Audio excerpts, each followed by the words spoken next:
bit different. So yeah, we came up last night rather than having to worry about the M6. I mind your way there. The M6 from Chorley and the M56. We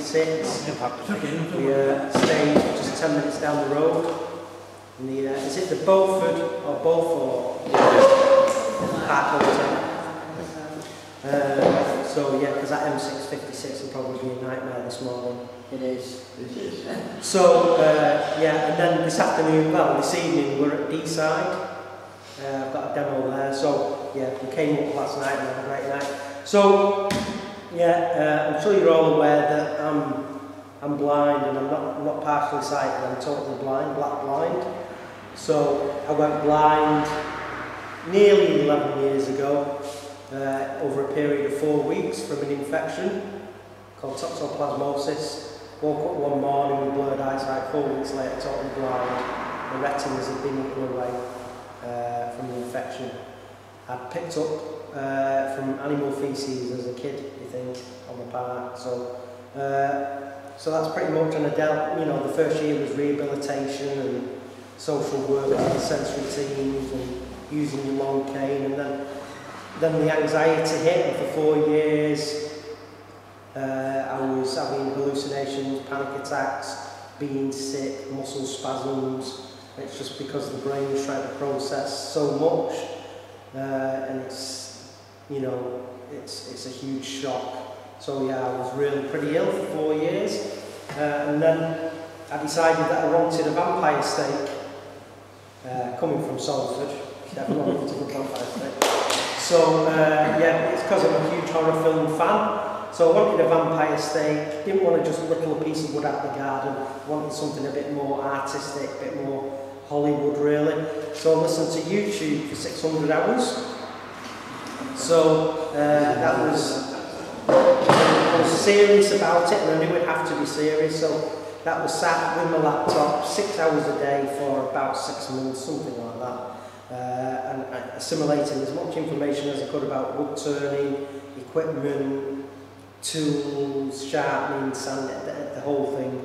So after that 600 hours, I bought a lathe, bought some wood, got some tools and taught myself. On the first aid kit? The first aid kit, which I've never needed. So yeah, it's just all from start, stop field, mental imagery, and I'm the country's only totally blind professional sponsored wood turner. And a bit of news for you guys. I'm not going to give you the exact date, but next week I've got my RPT assessment. So if I get that, I'm the country's first and only ever accredited master wood turner, blind master wood turner. So if I get that, yeah, that's a first. So that should be pretty awesome. Yeah. So, and yeah, the person that's put me forward for that is a great guy. So I've got my sponsors and all that sort of stuff. So that's my assessment in the next week. But I'm not giving the exact date. It's like the driving test. You know, you never told your mate when you're driving, because if you ever fail it, you know, so. Yeah, it's coming up in the next couple of weeks. So, right, it is a piece of elm, this, just getting that smell. So what I'm going to do today is hopefully I'm going to do a silent bowl called the Nicola Bowl, named after the wife, because it's the first time I did this at a demo in Cardiff. Everyone loved it, and Nicola went, wow, that's amazing, you're not selling that. So, and I always give Nicola the first of everything I try for the first time anyway. So I called it the Nicola Bowl.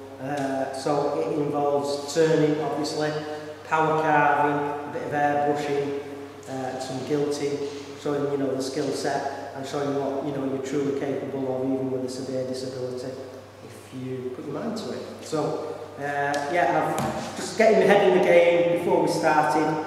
Trued it up so it's pretty circular now. Still got a bit of a wibbly wobbly face, so I'm just going to true that up now with this gouge.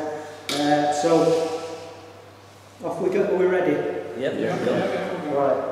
You're exactly firing that name. Oh yeah, just before I start, 2 questions. Do we stop for a brew? Yeah. Yeah. Okay. Well, if you just say, Chris, we'll be having a brew in 5 minutes, that's cool. Well done. And what time are we finishing? At 12? Well, we get out of here for 12, so they... Right, okay. Let's talk about 11:30. Right.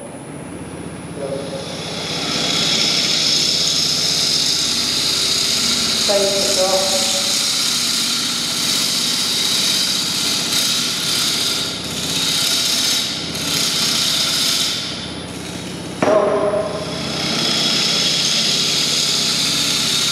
As long as this blade is spinning, and I've got some level contact, I'll put the contact, my mind is very good and letting me know what's happening and going on. As soon as I stop that lathe and pull the tool off the tool rest, I've sort of like lost my point of reference. So every time I stop the lathe, I have to feel for where my, let's call it the datum, the reference point, and I have to feel that while it's spinning and I'm moving and I'm in full flow, that the pictures are coming and it works. As soon as I stop, it's like I'm just floating in space, and I have to stop and feel for where I'm going. So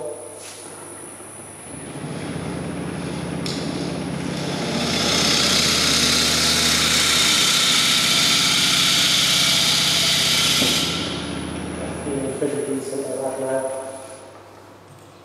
Just a little bit, still a little bit of wax on there, so I have to make sure that's always removed, even though I will be turning this into a bowl tray.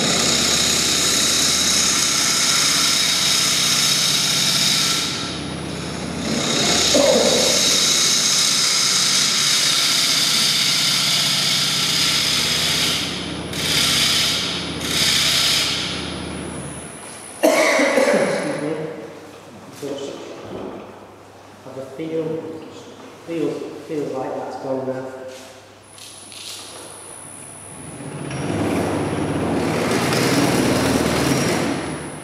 It's just finding that sweet spot, isn't it?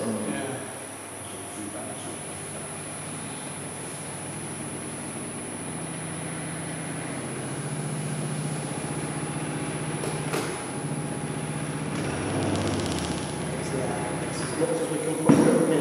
Right, so basically what I'm going to do is I will hold this in expansion mode on the chuck, but I'll put a little foot on it as well, a decorative foot, which is pretty cool. A nice bit of a check there. So anyway, if that stays, it stays. If it goes, it goes. Right. Move out to the 5 and line up the code. Faith. So, obviously being blind, I cannot see pencil lines and all that.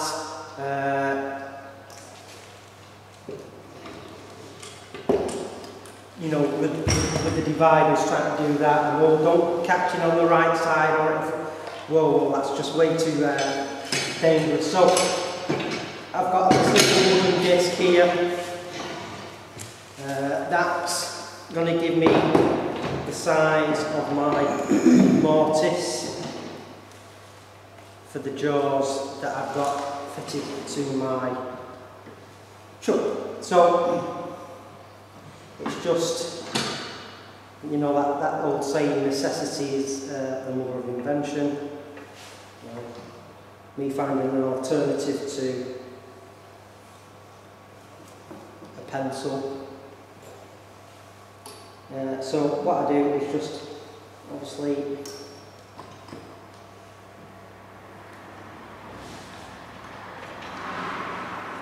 just has to be held quite loose. It's not uber critical. So I'm going to just spin the lathe up.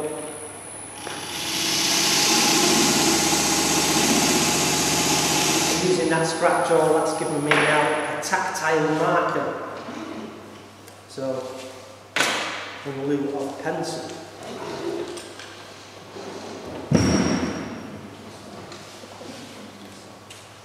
So what I'm going to do now, feel for my parting tool, and that's going to just feel for the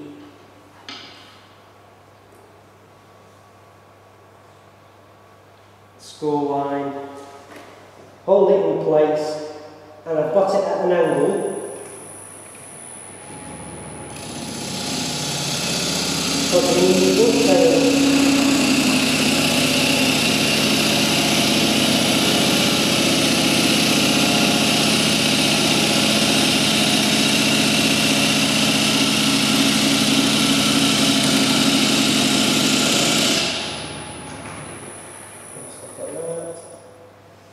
and then while that's it, I can just mark out where my foot is going to be.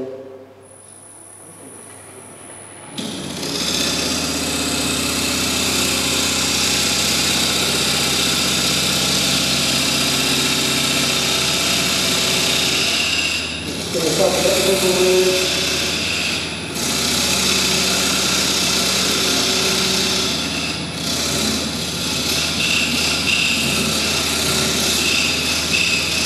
So what I'm doing as I'm going along here, I'm continually marking out reference points as the project evolves. So, you following me so far? Yep. Well, there's only one yes. So, We're just fascinated how you're doing this one. You can't see bugger all. well, I tell people witchcraft. How do you do it? Witchcraft. No, the way you do it is by you really want to do something. So, you know, the will to succeed, tenacity, confidence, passion, and having lots of fun and finding time to be silly every day. You know, really wanting something. And if you've got that mindset, and that's something in your mind goes, right, I'm going to do this, you'll do it. And it's really hard for people that are sighted to comprehend that once you are blind and you want to do something, you've got no other choice. Yeah, you've got no other choice. Whether or not you're blind and you want to have a go at archery or, you know, pottery, if you want to do something, you're blind, you've got no other choice.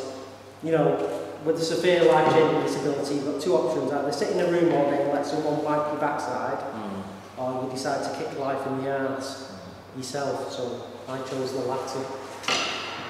After that 4 years of gut-wrenching anxiety, once I've got over that, I started coming out the other side.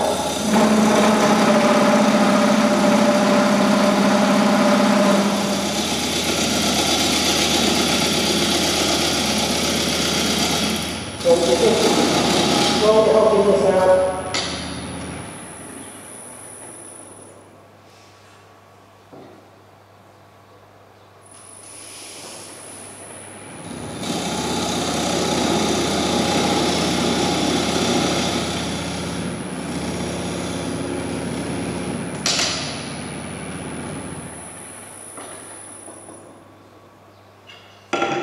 Just a little bit.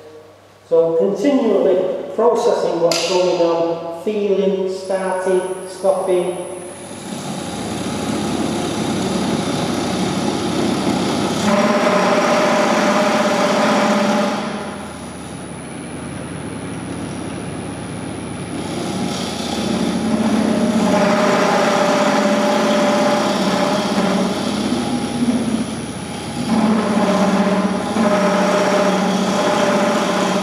In the early days of BlindTurner, all that noise, and I'd been like, what's going on, what's going on? You know, and you'd have had to sit down for 20 minutes and go, oh my God, that sounds terrible, I can't do this, it's dangerous.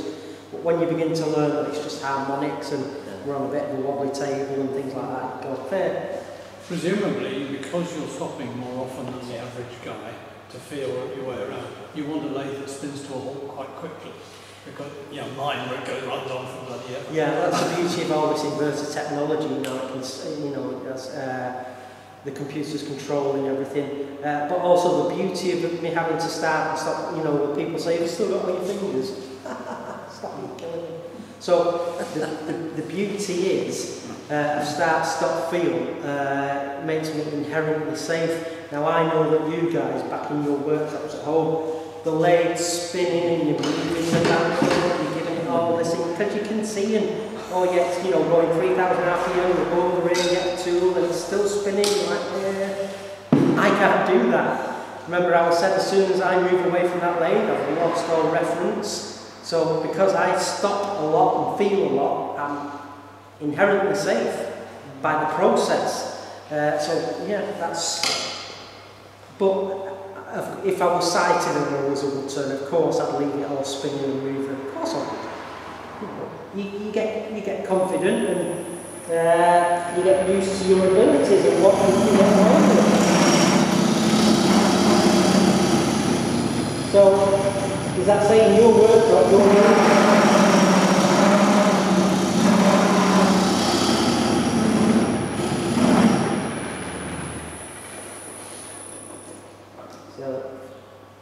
What I'm just really feeling for there now is making sure that I haven't got a step and it's, you know, nice and flat all the way across, which I have.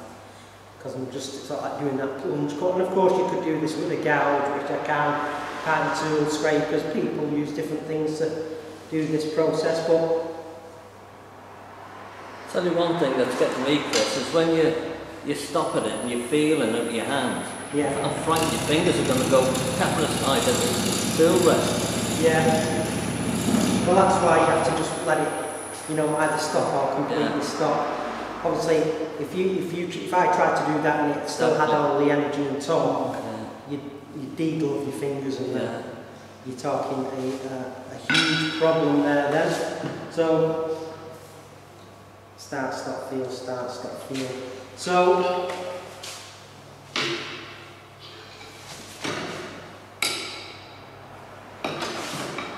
start getting some shape into this. I'll start knocking the corner off.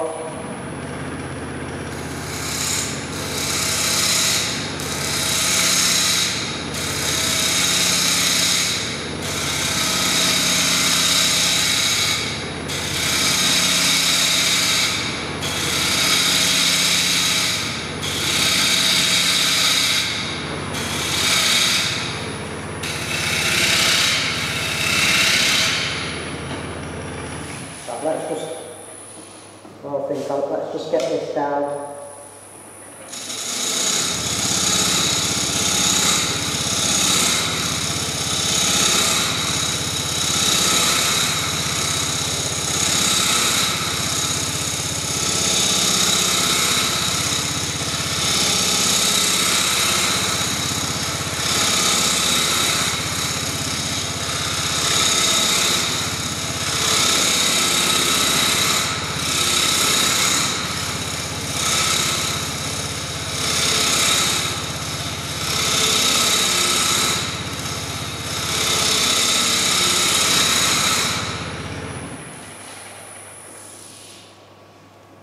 So yeah, it's very important as well that it's important for me to get my RPT for my own sake, but it's also hugely important that I get the RPT to just inspire. It's, you know, the bottom line of what I'm doing is to inspire and motivate people.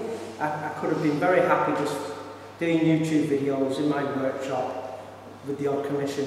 But, you know, it's like Nicola says, look, you know, to inspire and motivate as many people as we can, we've got to put our head above the parapet and practice what we preach. And it's like go big or go home. So the RPT, yeah, it's a great accolade, and, you know, to have the letters after your name and be the only one in the country ever that's got that, that's fine, and I'm so proud. But the message it gives to other disabled people is, look, you can honestly do anything you want. Please never give up. And that goes for able-bodied people too. Never give up, never. We all have bad days, but please never give up, and you will get everything you want. You just got to work at it. Nothing's given to you. As you boys all know.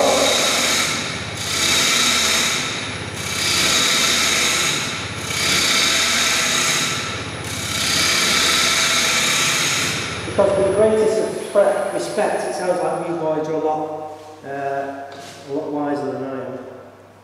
You know, you've got a few years on me.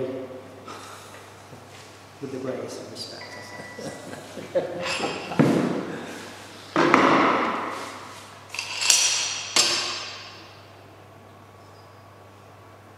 So, holding the bar flat against the bed. So what tool have you just put on? I've just put on the round cutter. So this is a set of custom made tools for me. Machined grooves in the top at 1/4 inch increments. So I can use them as a depth reference. A lot of sort of like removable shafts. It's a collet system, but these are a nice chunky tactile knob. Burn rings, and there's different rings denoting different cutter, and flattened on the bottom like a carpenter's pencil, so they don't try to roll away from it. So those all sound like quite sensible things for anybody. Yeah. So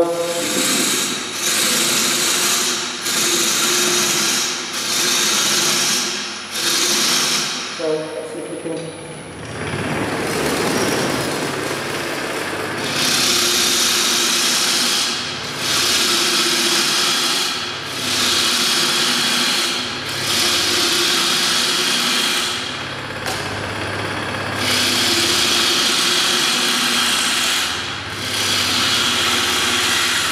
So we're just going to turn this around now.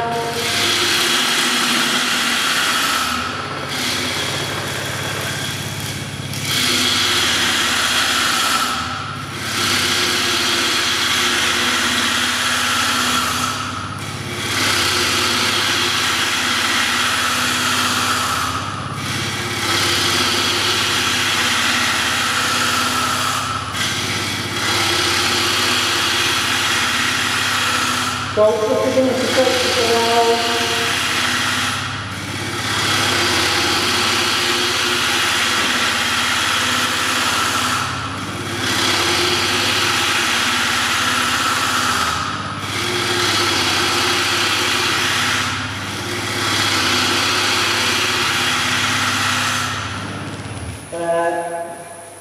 So it's obviously stop, feel, stop, feel again.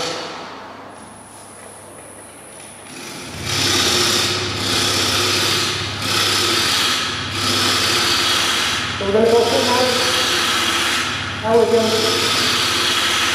classical pose with the foot, got a power card for this.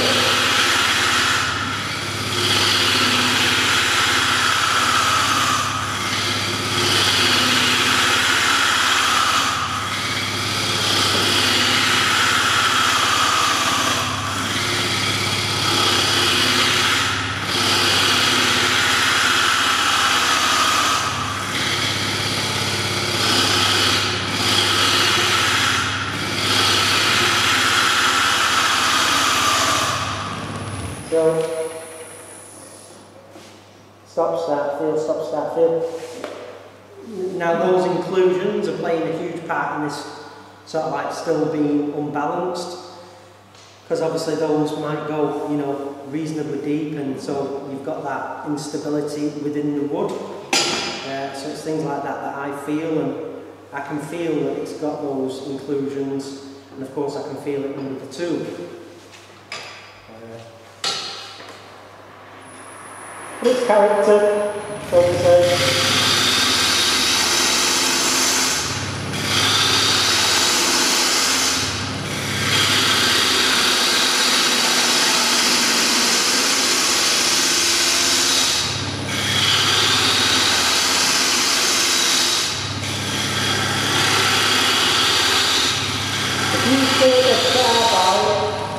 The beauty of carbide is you can get away with a bit of a longer overhang from the tool rest. If you tried that with the traditional gouge, you'd probably end up killing yourself or doing a somersault out the back door. So, you know, you can get away. Carbide are not infallible. You know, people have said to me in the past, oh yeah, alright, you're a blind watcher, why don't you use traditional tools? Well, I can, and you've seen me use a gouge there. If I was doing spindle turning, you'd see me riding the bevel safe contact just like you guys. Carbide, it is more forgiving. You're not having to ride the bevel, but you can still get a huge catch with them. They are not idiot proof, and there's still a learning curve to carbide. So when people say, oh, it's easy to use carbide, it's easier. It's not easy. It's still a skill set. But that little bit of a safety net you give me helps me go back the time that I reached the sighted turner.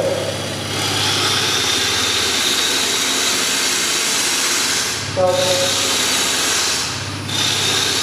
ultimately I'm trying to play catch up all the time.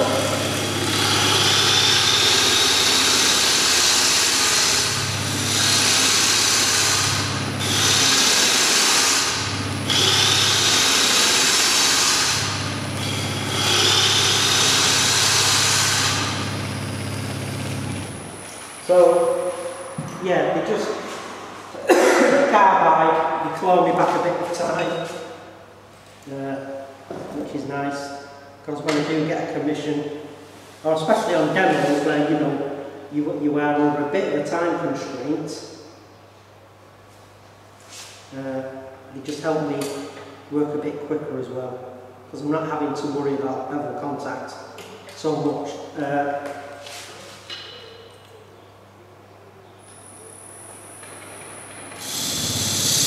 So what I'm going to do now is just mark.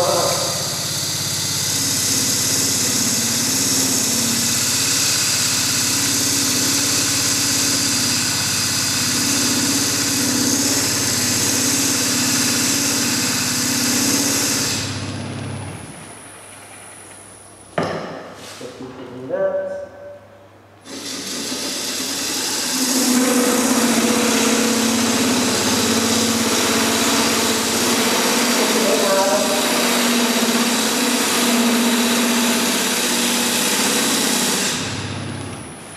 Back up a bit of velvet, isn't it? No back down.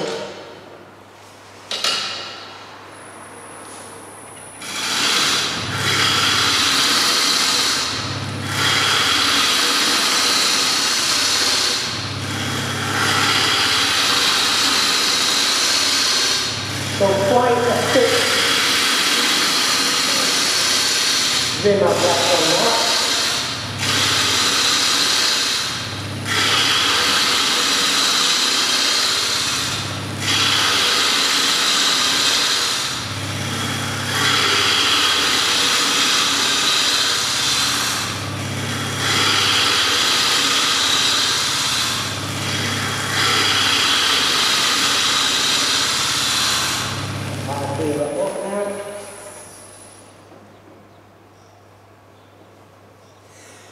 Excuse me.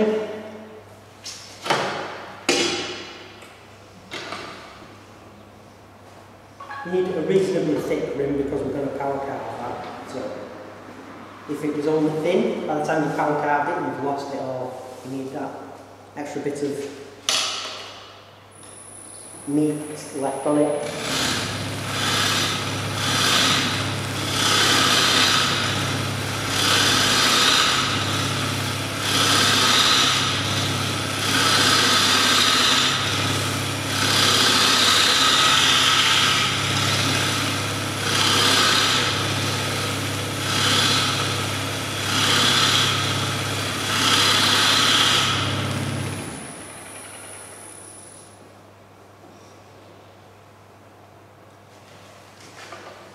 Just thin down that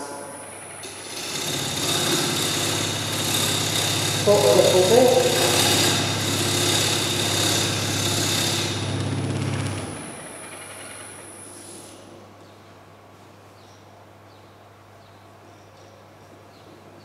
Pretty awesome.